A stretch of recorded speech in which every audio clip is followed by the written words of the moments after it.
আসসালামু আলাইকুম। আমি মোহাম্মদ আমির ফয়সাল, ঢাকা বিশ্ববিদ্যালয়ের একজন শিক্ষার্থী, সাবেক শিক্ষার্থী, 17-18 সেশন।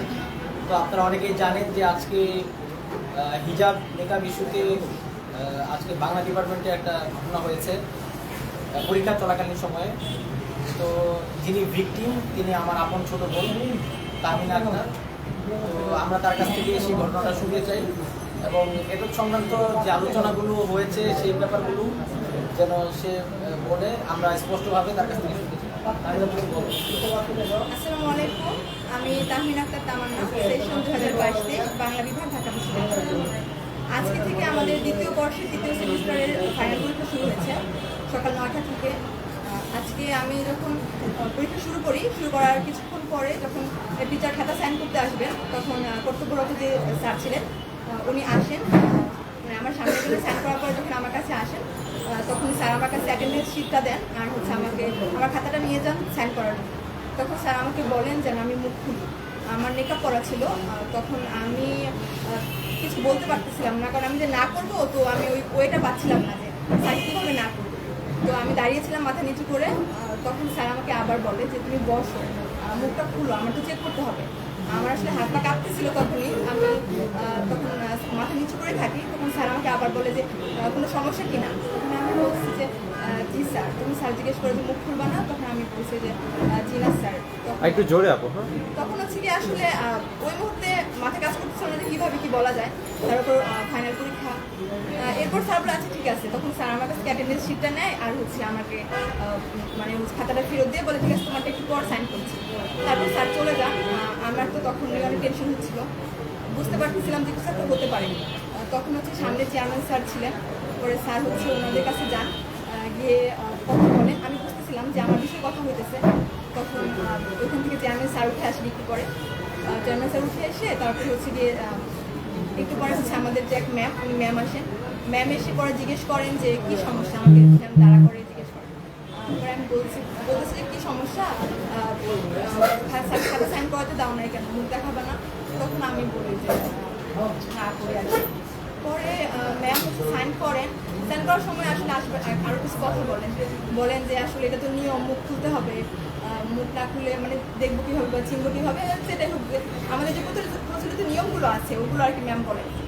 তো বলার পর সাথে চেয়ারম্যান স্যারও ছিলেন, উনিও বেশ কিছু কথা বলেন আর কি। আমি ইতিমধ্যে একটা ফেসবুক পোস্টে বিষয়টা বলেছি।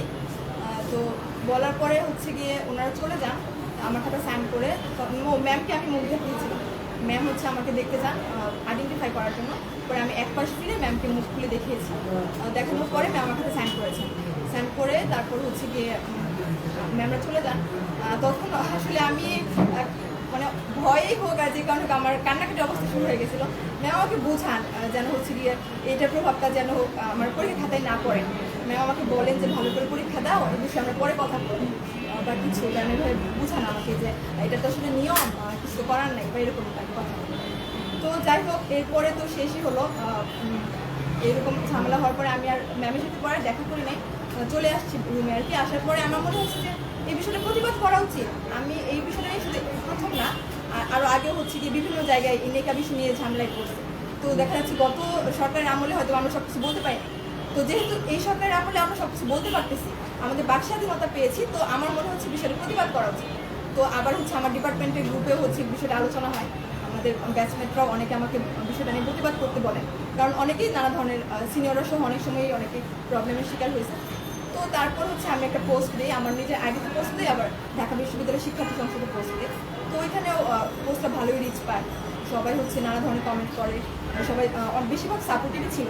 সবাই বলতেছিল যে বিষয়টা নিয়ে কথা বলা উচিত, কারণ হিজাব নিকাব ইস্যু নিয়ে ঝামেলাটা কিন্তু নতুন না, আমাদের সমাজে বা আমাদের দেশে অনেক দিন যাবত এই সমস্যাটা চলে আসছে। তারপর হচ্ছে গিয়ে কতক্ষণ পরে 1-2 ঘন্টার মধ্যে আমাকে ডিপার্টমেন্ট থেকে কল দেওয়া হয়। ডিপার্টমেন্টের যে চেয়ারম্যান স্যার উনি আমাকে কল দেন। কল দিয়ে আসলে স্যার বললেন যে স্যারও চান হচ্ছে এখন এই সমস্যাটা সমাধান করতে। তখন স্যার বলেন যে স্যারের নিজেরও এটা নিয়ে অনেক সমস্যা ফেস করতে হয়, এই যে মেয়েদের নিকাব খোলা নিয়ে বা মেয়েরা যে ডিনাই করতেছে মুখ খুলতে। তো স্যার বলেন যে স্যারও চান একটা যৌক্তিক সমাধান হোক। তো স্যার তখন আমাকে বলেন যে তুমি সহ যারা হচ্ছে গিয়ে সমাধান চায় তারা যদি আমার কাছে আসে, আমি ইনশাল্লাহ তোমাদেরকে মানে প্রশাসন বরাবর নিয়ে যাওয়ার জন্য হেল্প করবো। তো স্যার এই আশ্বাস আমাদেরকে দেন। এর আগেও আমরা দেখছি যে আমাদের সিনিয়ররা সহ অনেকেই এই বিষয়ে সমস্যা ফেস করছে, তখন এই বিষয়ে এরকম আশ্বাস হয়তো আমরা আগেও পেয়েছি, কিন্তু তখন কাজ হয় না আসলে। কিন্তু এইবার স্যার ভালোভাবে আশ্বাস দিয়েছেন, যে বলেছেন যে কাজ হবে, তোমরা আসো, আমি তোমাকে হেল্প করবো দিন বরাবর গিয়ে, তারপর হচ্ছে দিন স্যার বরাবর গিয়ে তারপর ভিসি স্যার বরাবর যাওয়ার জন্য। তো এরকমই ছিল। তো আমার মনে হচ্ছে যে হয়তো বা এটা এমনও হতে পারে যে ইস্যু নিজে ইস্যু চাপা হয়েও যেতে পারে।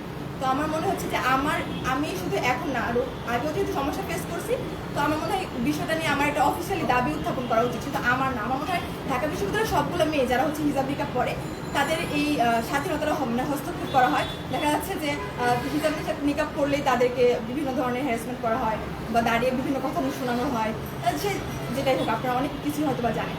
তো এরপর আমি এখন হচ্ছে গিয়ে বলতে চাই যে আমাদের ভার্সিটির সবগুলা মানুষ যেন হচ্ছে গিয়ে সবগুলো মেয়ে যেন এই স্বাধীনতাটা পায়। সে যে পোশাক পরবে তার নিয়ে কোনো টিচার কখনো কথা বলতে পারে না, তার পরীক্ষার হলে মানে পোশাক কখনো বাধা হতে পারে না, সে হচ্ছে মুখ খুলে দেখাটা কোনো মেইন ফ্যাক্ট হতে পারে না। মুখ না খুলেও মানে আমরা যেহেতু ডিজিটাল বাংলাদেশ আইডেন্টিফাই করার অনেক ওয়ে আছে। তো যেটা হচ্ছে আমরা দেখতেছি সব দিক থেকে আমরা আধুনিক হয়েছি, কিন্তু দেখা গেছে যে এই দিকটাতে আমরা পিছিয়ে আছি। এই দিকটাতে গেলে আমরা সেই সনাতনী পদ্ধতিটা নিয়ে আসতেছি। আমরা বলতেছি কি যে মুখ নাক দেখে যদি পরীক্ষার হলে বসি, তাহলে হচ্ছে গিয়ে পরীক্ষাটা যদি প্রক্সি দেয়, অনেকে আছে নকল করে, কানে ইয়ারফোন লাগাবে বা যেভাবে হোক ডিভাইস ইউজ করে। তো এই জন্য হচ্ছে আমরা মুখ দেখতেছি বা কান খোলা রাখতে বলতেছি, এটা অনেকে বলতেছে। তো এটা আসলে বর্তমান বাংলাদেশের সাথে যায় বা ঢাকা বিশ্ববিদ্যালয়ের সাথে যায় না। যেখানে আমরা এতটা এগিয়ে গিয়েছি, সেখানে আসলে এই একটা মানে পুরাতন কথাটা বলা যায়। তো সেই ক্ষেত্রে আমি আমার কিছু দাবি, 3টা দাবি আমি অফিসিয়ালি বলতেছি। আমার হচ্ছে মাননীয় উপাচার্য বরাবর দাবি জানাচ্ছি, আমি এটা অফিসিয়ালি জানাচ্ছি।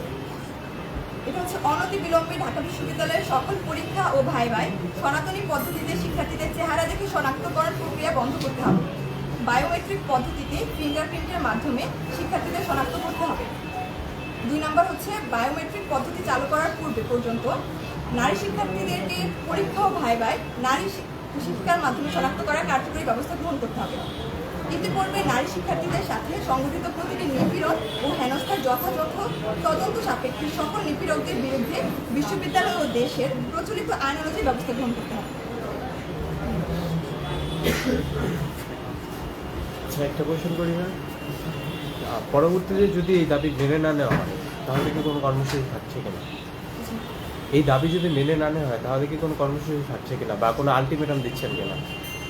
আমি বলি, আসলে এই যে আলটিমেটাম দিয়ে কাজ করানো, এটা আসলে আমাদের সোসাইটির একটা ট্রেন্ড হয়ে গেছে। আমরা যেহেতু সাধারণ শিক্ষার্থী, তো আমরা সেই ধরনের ট্রেন্ডে যাচ্ছি না। আমরা বিশ্বাস করি বিশ্ববিদ্যালয়ের কর্তৃপক্ষ এই ব্যাপারগুলোতে যথেষ্ট সহনশীল। তাদেরকে আমাদের আলটিমেটাম দিতে হবে না। তারা এমনিতেই, আমরা যেহেতু আমাদের পিতামাতা আমাদেরকে এখানে পড়াশোনা করার জন্য পাঠিয়েছেন, আমরা যেন আমরা মা বোন যেহেতু আমাদের মা বাবা আমাদেরকে নিয়ে টেনশন করেন, আমার বিশ্বাস যে আমাদের শ্রদ্ধেয় শিক্ষক মন্ডলীকে তাদের সন্তান সন্ততিরাও দেশে বিদেশের বিভিন্ন বিশ্ববিদ্যালয়ে পড়াশোনা করছে, তারাও তাদের সন্তান সন্ততিদেরকে নিয়ে টেনশন করেন। তো আমাদের বাবা মা আমাদেরকে নিয়ে সেরকমই টেনশন করেন। তো আমার বিশ্বাস যে বিশ্ববিদ্যালয় কর্তৃপক্ষকে আমাদের আলটিমেটাম দিতে হবে না, তারা এমনিতেই এই দাবিটা মেনে নেবে এবং এটা দীর্ঘদিনের দাবি। এখন বর্তমান সময়ে বাংলাদেশ সহ সারা বিশ্ব অনেক আগে গেছে। ইভেন আমাদের যে ID card, digital ID card কিন্তু আমরা ব্যবহার করি, সেখানে চিপ পেয়েছে, সেই চিপের মাধ্যমেও কিন্তু একজন শিক্ষার্থীকে খুব সহজে আইডেন্টিফাই করা যায়। এই ব্যাপারটা কেন যেন আমার মনে হয় যে বিশ্ববিদ্যালয় কর্তৃপক্ষ কেন যে সেটাকে কাজে লাগাচ্ছে না, সেটা আমার আসলে বুঝে আসে না। তো আমি বিশ্বাস করি আমাদের মাননীয় উপাচার্য মহোদয় এই ব্যাপারটা অত্যন্ত খুবই সেন্সিটিভ যেহেতু ইস্যু, হিজাব ইস্যু, বাংলাদেশের 90% মুসলমানের কান্ট্রি।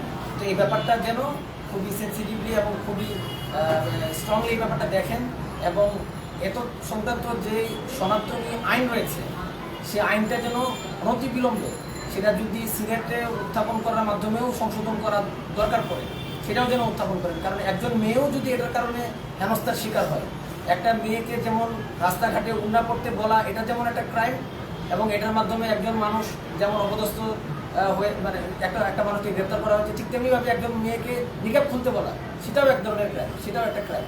তো আমরা চাই না আমাদের এই বাংলাদেশের কোনো ধরনের ক্রাইম, এই ধরনের ক্রাইম হোক। আমাদের মা বোন সহ যারা আছেন তারা যেন সকল প্রকারের নিপীড়ন থেকে মুক্তি পায় এবং হচ্ছে সকল ধরনের এই জাতীয় যে সমস্যাগুলো যথাযথ ব্যবস্থা নেওয়ার মাধ্যমে কর্তৃপক্ষ যেন সমাধান করে। আমি আরেকটু বলি, মানে অনেকেই হচ্ছে গিয়ে বলতেছে যে ইস্যুটা ডিপার্টমেন্ট ওয়াইজ, বলতেছে যে বাংলা বিভাগ এজন্য হচ্ছে গিয়ে এরকম হিজাব নিকাবের সমস্যা হচ্ছে। আসলে ডিপার্টমেন্ট ওয়াইজ না বিষয়টা। আমরা দেখি আমাদের বিশ্ববিদ্যালয় সহ সারা বাংলাদেশে সকল বিশ্ববিদ্যালয়ে নারী শিক্ষার্থীরা এই ধরনের ইস্যু নিয়ে, হিজাব নিকাব ইস্যু নিয়ে নানা ধরনের অপদস্থের শিকার হয়। দেখা যাচ্ছে যে শুধু বাংলা বিভাগে না, এটা আমাদের অন্যান্য অনেক বিভাগে আছে। আপনি যদি ঢাকা বিশ্ববিদ্যালয় শিক্ষার্থী সংসদে, আমি আগে একটা পোস্ট দেখছিলাম যে কোন কোন বিভাগে এরকম সমস্যা হয়েছে। সব বিভাগে, প্রায় সব বিভাগে এরকম অনেক মেয়েরাই থাকে যারা হচ্ছে হিজাব নিকাব প্রত্যেক সেশনেই থাকে। তো আমি বলবো যে এখানে ডিপার্টমেন্টের কোনো ফ্যাক্ট না, আমার ডিপার্টমেন্টের প্রতি কোনো অভিযোগ নাই বা আমার কোনো টিচারের প্রতি কোনো অভিযোগ নাই। কারণ বিশ্ববিদ্যালয় কর্তৃপক্ষ নিয়ম দিয়ে দিছে, পরীক্ষা নিয়ন্ত্রক কমিটি নিয়ম দিয়ে দিছে। তো সেই ক্ষেত্রে হচ্ছে নিয়মটা চেঞ্জ করা উচিত। আমাদের গোড়া থেকে সমস্যা সমাধান করতে হবে। আজকে ডিপার্টমেন্ট আমাকে একা হচ্ছে, বা আমার বাংলা ডিপার্টমেন্ট আমাকে এই বিষয়টা হচ্ছে কনসিডার করলো, কিন্তু অন্য ডিপার্টমেন্টে আরেকদিন এই বিষয়টা হবে। তো আমি চাই এটা একদম গোড়া থেকে ঠিক হোক, যেন হচ্ছে কখনোই কোনো মানে মেয়ে যেন এটা নিয়ে সমস্যা ফেস না করে। আচ্ছা, তামান্না, একটা বিষয় কথা বলি, সেটা হলো যে আপনি যেহেতু এই বিষয়টা ফেস করছেন এবং সেটা পোস্ট দিয়েছেন, এর ফলে একটা প্রভাব কিন্তু সবার মাধ্যমে পড়ছে এবং সাংবাদিকরা চেয়ারম্যানকে কল দিয়ে এই বিষয়টা জানার চেষ্টা করছে। এই বিষয়টা আপনার যেহেতু আরও শিক্ষা জীবন আরও কয়েক বছর বাকি আছে, 3 বছর পরে বাকি আছে, আর সেক্ষেত্রে আপনার উপর রেজাল্টের প্রভাব পড়তে পারে, সেই বিষয়ে আপনি ভেবেছেন কিনা বা আপনার? আমার মনে হয় আমার রেজাল্টের উপর কোনো প্রভাব পড়বে না, কারণ আসলে আমার ডিপার্টমেন্টের টিচার তো আমার সাথে কোনো পার্সোনাল দ্বন্দ্ব নেই, বা ডিপার্টমেন্টের তো এই হিসাব নিয়ে কোনো সমস্যা নেই। তো সমস্যাটা হচ্ছে মূলত যে নিয়মের মাঝখানে পড়ে গেছি আমরা। তো এখন ডিপার্টমেন্টের টিচার আমার মনে হয় এমন না যে ওনারা কোনো ব্যক্তিগত আক্রোশ আমার উপর খাটাবে, বা আমার এমনও মনে হয় না যে আমি কোনো ডিপার্টমেন্টের টিচারকে হেনস্থা করেছি যে কোনো সমস্যা হতে পারে। ডিপার্টমেন্টের টিচাররা আমার সাথে যথেষ্ট হেল্পফুল আচরণ করেছে। পরে দেখা গেছে স্যার আমাকে কল দিয়ে বলেছে যে তোমার যে ধরনের হেল্প লাগে আমি করবো। কারণ আমি স্যারকে বলেছিলাম যে আমি তো উপর মহল পর্যন্ত যেতে পারছি না, তো আমার প্রয়োজন ছিল উপর মহল পর্যন্ত যাওয়া। তখন স্যার আমাকে বলেছেন যে আমি তোমাকে ডিন অফিস বরাবর নিয়ে যাব, তারপর ডিন অফিসের মাধ্যমে আমি তোমাকে ভিসি স্যার বরাবর নিয়ে যাবো। তো আমার মনে হয় না আমার রেজাল্টের উপর কোনো প্রভাব পড়বে, কারণ আমার মনে হয় না আমার ডিপার্টমেন্টের টিচাররা এমন। আমি 2 বছর যাবত পড়তেছি, এখন 2য় বর্ষে অধ্যয়নরত আছি। আপনি বলছিলেন যে সব মেয়েদের নিয়ে এটার প্রতিবাদ করার জন্য বা হচ্ছে এই দাবিটা জানানোর জন্য এই বিষয়টা আপনি বলছিলেন। আসলে এই বিষয়টা সবার কাছে কোনো বার্তা দিতে চাচ্ছেন কিনা, সব মেয়েদের প্রসঙ্গে যেটা বলছিলেন শুরুতে? আসলে আচ্ছা, এটা মনে হয় যে এটা সবার ব্যক্তিগত একটা ইস্যু, যেহেতু ওর সাথে ব্যক্তিগতভাবে ব্যাপারটা পড়ছে। তো আমার মনে হয় প্রত্যেকটা মানে মুসলমান মেয়ে তার যে শালীনতার জায়গা, হিজাব নিকাবের যে অধিকার, সেই অধিকারটা আমার মনে হয় যে প্রতিষ্ঠা করার জন্য প্রত্যেকেই হচ্ছে প্রত্যেকের জায়গা থেকে আমার মনে হয় যে এটা কথা বলবে। এবং আমার বিশ্বাস যে এই যে সমস্যাটা রয়েছে বিশ্ববিদ্যালয়ে, সেই সমস্যাটা সমাধান হবে। সবাই ধন্যবাদ। আপনি সিস্টেম পরিবর্তনের কথা বলছিলেন, এখন আপনি যে হেনস্থার শিকার হয়েছেন বা এরকম কিছু একটা কথা উঠে আসছে, এই ক্ষেত্রে আপনি কোনো স্পেসিফিক শিক্ষককে দোষী করতে চান নাকি? না, আমি কখনোই কোনো শিক্ষককে দোষী করতে চাই না। দোষ তো শিক্ষকের না, দোষটা সিস্টেমের। আমরা সিস্টেমের মাঝে পড়ে গেছি। মানে কি করছে, মানে ওই পরীক্ষা থেকে বলেই দিছে যে শিক্ষার্থীকে কান খোলা রাখতে হবে, হচ্ছে গিয়ে মুখ খোলা রাখতে হবে, শনাক্ত করার ইয়াতে। এখানে কোনো নির্দিষ্ট শিক্ষকের কোনো দোষ নেই। উনি আসছে আমাকে চেক করতে, কারণ ওনার তো মানে ডিউটির মধ্যে পড়ে গেছে। তো এই ক্ষেত্রে আমি কোনো টিচারকে কখনো দোষ দিতে চাই না। আমি বলতে চাই আমাদের গোড়া থেকে চেঞ্জটা করা উচিত। কোনো ব্যক্তি কোনো টিচারের মানে কিছু বলে ইয়েটা না, টিচারকে না। একটু অ্যাড করবো, সেটা হচ্ছে যে আপনি যে ফেসবুকে পোস্ট করেছেন যে আপনি ওই সময়টাতে মানে আপনার মনে হচ্ছিল কিছু একটা ঘটবে, আপনি লিখতে পারছিলেন না, আপনার কান্না পাচ্ছিলেন। আপনি সেটা আসলে কেন? আপনি তো জানতেন যে এটা একটা সিস্টেম। আমি ভয় পাচ্ছিলাম, কারণ কি আমার আসলে আমি ভয় পেয়ে গেছিলাম। 1 নাম্বার হচ্ছে ভয় পেয়ে গেছিলাম, আর একটা হচ্ছে সেমিস্টার ফাইনাল রোজা রেখে দিয়েছে, যেহেতু আপনারা জানেন রোজা রেখে পরীক্ষা দেওয়া তো একটু এমনিতে টাফ। তো আমি ভয় পেয়ে গেছিলাম, কারণ আরেকটা বিষয় আছে, আমি আগে থেকে প্রিপেয়ার ছিলাম যে আমি হচ্ছে এবার মুখ খুলবো না, আমি যেভাবেই হোক মুখ খুলবো না এবার। তো আমি যখন এটা ডিসিশন নিয়ে গেছি, তখন দেখা যাচ্ছে যে যখন টিচার আলোচনা করতেছে, তখন আমি বুঝছি যে কিছু একটা হবে হয়তো বা। আমি জানি সিস্টেম, কিন্তু আমার তো সিস্টেমের ভিতরে দাঁড়াতে হবে। আমি যদি আজকে না দাঁড়াই, তাহলে তো হচ্ছে কি এরকম আরো অনেকগুলো জিনিস টাকা পড়ে যাবে। আপনার ফেসবুক পোস্টের মাধ্যমে সেটা স্পেসিফিক হয়েছে, আপনাকে টিচারে হেল্প করেছে, মানে যে নারী ম্যাম যিনি ছিলেন তিনি আপনার এসে পরে আপনার কথা বলেছেন, এবং যিনি আপনার চেয়ারম্যান তিনি হয়তো কিছু বলে উনি বের হয়ে গেছেন। আমি স্যারের সাথে কথা বলে যেতে জানতে পারলাম উনি বের হয়ে গেছেন। মানে তারপর আপনার পোস্টটা অনেক একটু সেন্সিটিভ মনে হলো যে আপনি অনেক ভয় পেয়েছিলেন, লিখতে পারছিলেন না, কান্না করছিলেন, যেটা আপনি সবই জানতেন। তারপরে আসলে এইটা তো আপনাকে এখন আমি বলে বোঝাতে পারবো না, ওই সিচুয়েশনটা ওইখানে থাকলে আসলে বোঝা যেত। একটা সেমিস্টার। আর আরেকটা বিষয় হচ্ছে যে আমি অতটাও সাহসী মানুষ ছিলাম না। আমার আসলে মনে হয়েছে যে আমি যে কাজটা করতেছি আমি কলেজ পাশে পাবো বা হচ্ছে কি হতে পারে এরকম একটা কাজ করতেছিল যে কি না কি হবে আর লিখতে পারতেছে যখন টিচারের সামনে দাঁড়িয়ে থাকে বা ম্যাম আমাকে বলতেছে তখন ভয় পেয়েছিলাম। আরেকটা ভয় পাচ্ছিলাম যে আমাকে না আবার মানে একটু যদি আমাকে বলে টিচার যে না খুলতেই হবে না তখন আমি কি করবো এরকম একটা। কিন্তু আল্লাহর রহমতে হচ্ছে তেমন কোনো সমস্যা হয়নি। আমার হচ্ছে ম্যাম সবাই কথা